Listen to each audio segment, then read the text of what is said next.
this week, we turn to Brazil, where even the Amazon rainforest looks like it's gotten a wax. Now, President Dilma Rousseff has spent the whole week dealing with developments in a corruption scandal which threatens to undermine her entire government. Brazil's Supreme Court has approved an investigation into some of the country's top politicians. They're accused of taking bribes in exchange for lucrative oil contracts from the state-run oil company Petrobras.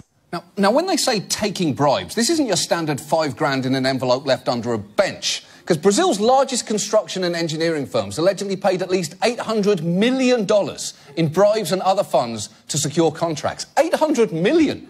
You'd need an amazing construction firm just to build a bench large enough to hide that bribe underneath. More than 30 members of Rousseff's ruling coalition are under investigation, so she took to the airwaves this week to try and calm people down.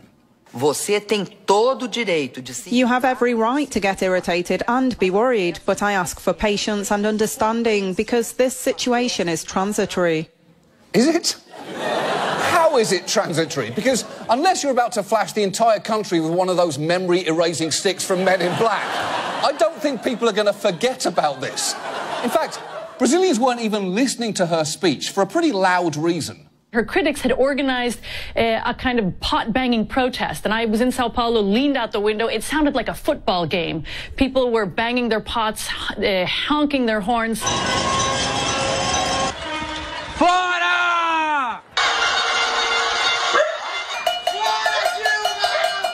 That's actually a real form of protest called panelazo, which has been in South America for years and off-Broadway for decades.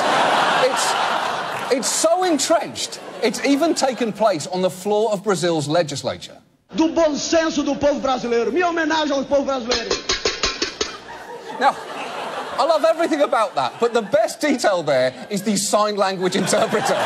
Even he is banging invisible pots in disgust. And if you think that Brazilians are overreacting to this story, there is one more thing you should know about Rousseff's involvement in this scandal. President Rousseff chaired the board of Petrobras for 7 years when much of the corruption is believed to have taken place. She's been cleared of any involvement in the scheme. How has she been cleared? She chaired the board of Petrobras while the bribes were... There's only one way to handle this. And now this.